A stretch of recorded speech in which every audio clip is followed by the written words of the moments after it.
Amen. Amen. Good morning, church. So, a year ago, Mission Sunday was one of the highlights of the year for me. Of all the worship services last year, this one really stuck out to me. And a big reason why is that a year ago, we brought in more missionaries on site than we ever have before. Nearly all of the missionaries that we support throughout the world came to our service last year, and they were on the stage. And I'm not the most emotional guy, but I remember sitting on the front pew and I could barely hold it together. I mean, I was crying thinking, okay, I have to go preach, but I was just so moved. Thinking about these men and women who have left everything.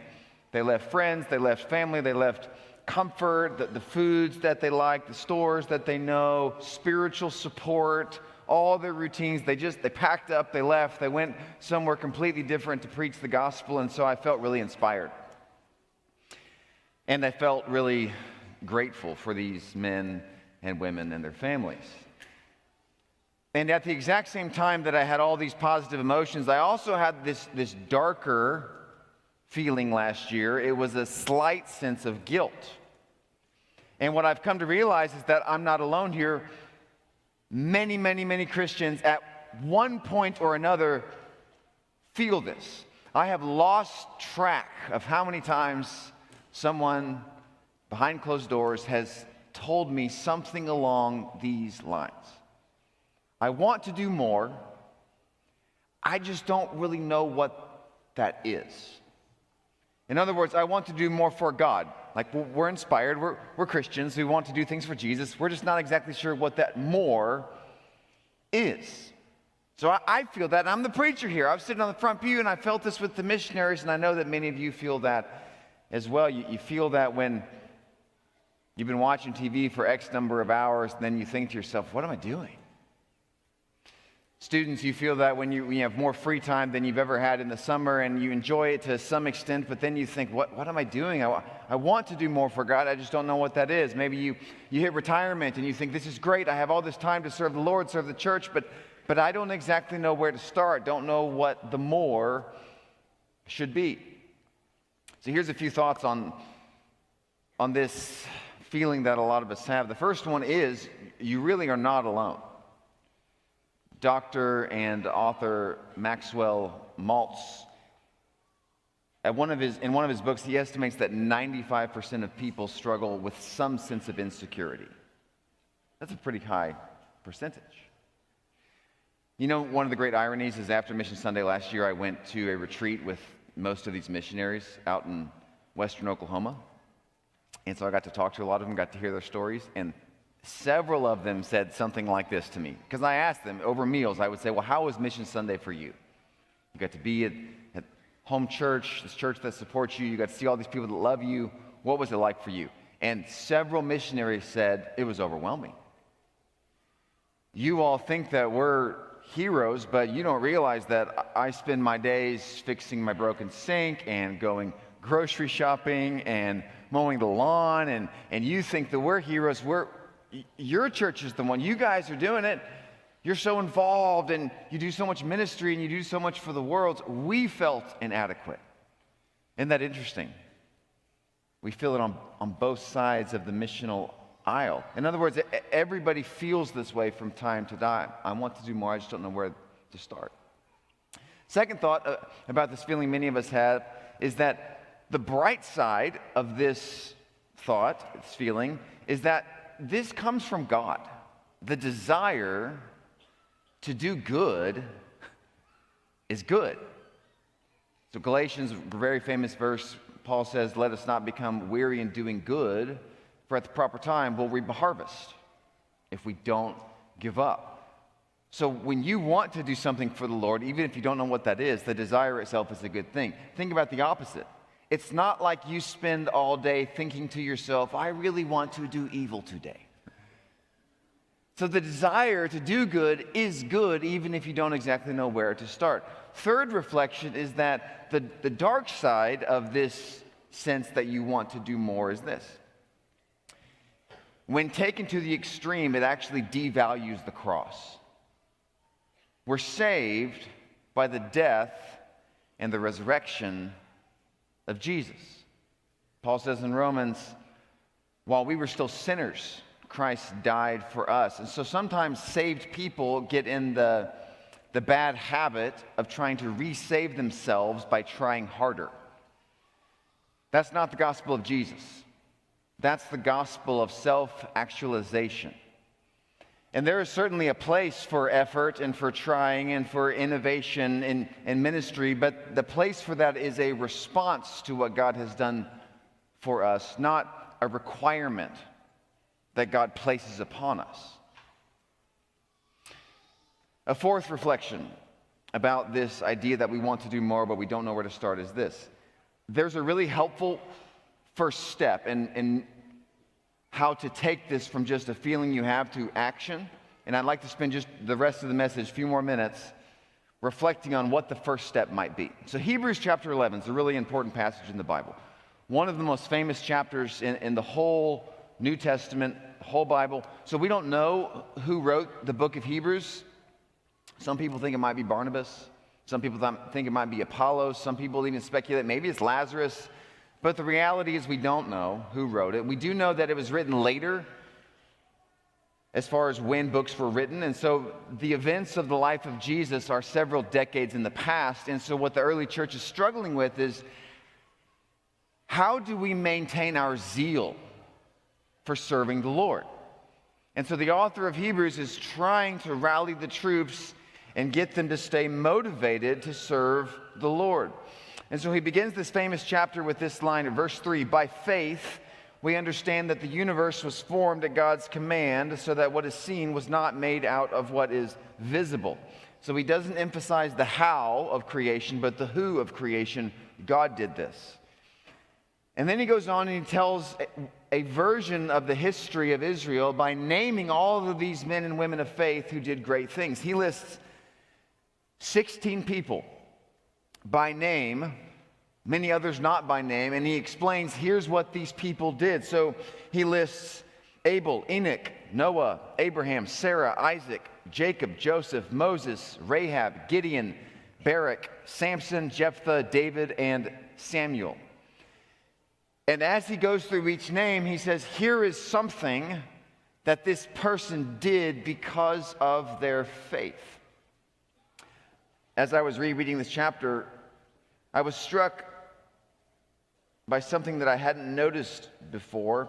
Some of the deeds that these people did for God are pretty magnificent. Noah builds an ark. The Israelites walk through dry ground in the Red Sea. The walls of Jericho come down. But then there's a lot of other actions that are quite the opposite. They're ordinary, they're small, they're even mundane. So for example, Isaac, this great patriarch of Israel, he gets one line in this chapter. Verse 20, Isaac blessed Jacob and Esau in regard to their future. That's it. So Noah builds a boat, Isaac blesses his kids. Or Jacob, verse 21, by faith Jacob, when he was dying, worshiped as he leaned on top of his staff. Jacob's the guy that wrestled with God. Jacob's the guy that sees the stairway into heaven, and what line does he get? He worships with a lean. That's what he does by faith.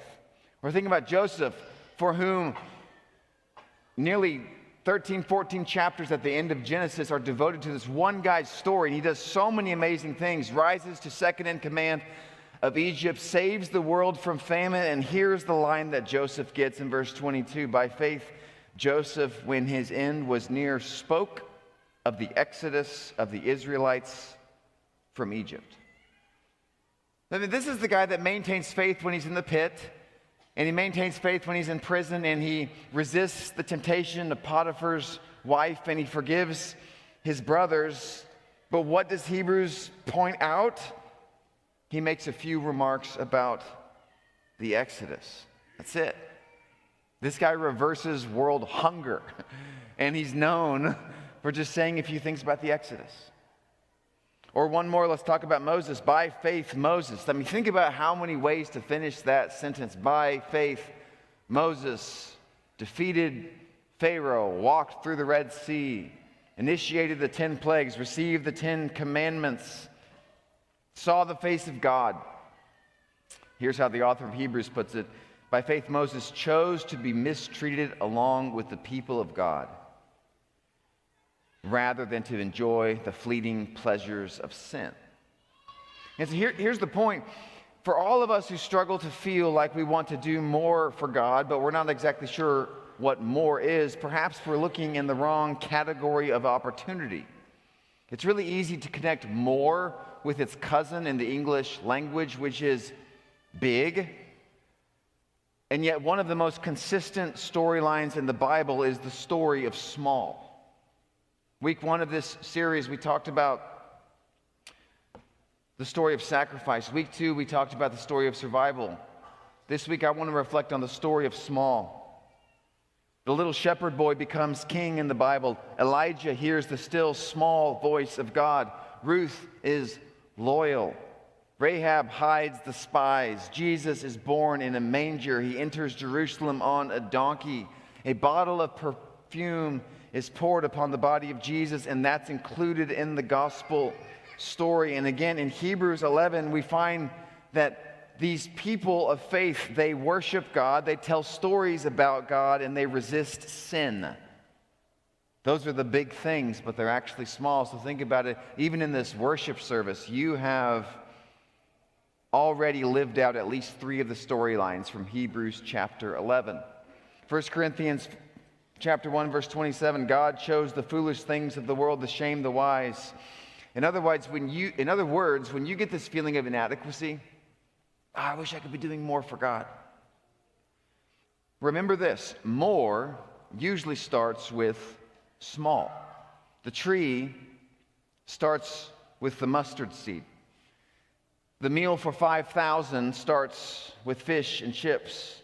It's very easy to become obsessed with the spectacular, but Jesus is a specialist in the ordinary.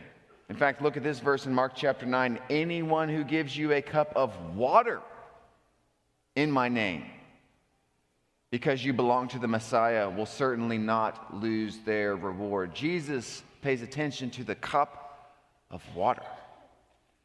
More usually begins with small.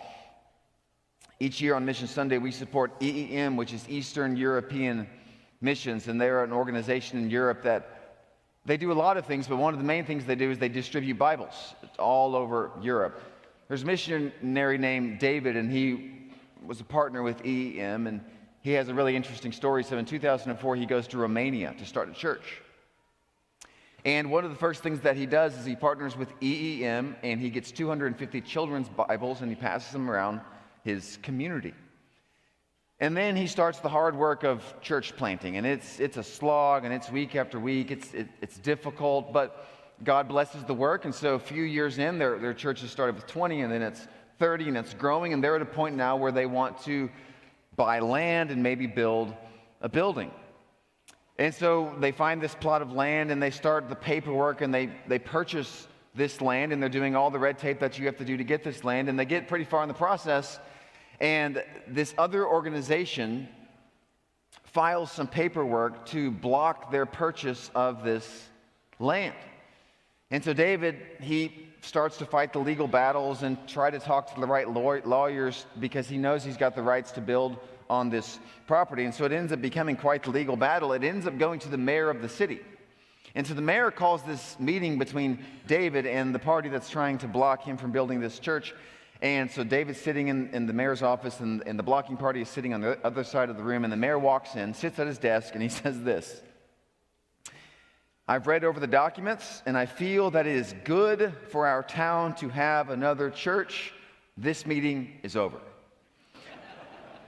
So then both David and the other party, they get up to leave, and the mayor says to David, David, I'd like you to stay for just a few more minutes. So David sits down, and then the mayor says this: my granddaughter got one of those Bibles that you handed out in 2004. That Bible changed my family's life. So I want you to build your building, and I want you to keep preaching Jesus. And you let me know if you ever need anything from me. More often begins with small. And so here's a brilliant move that the author of Hebrews makes.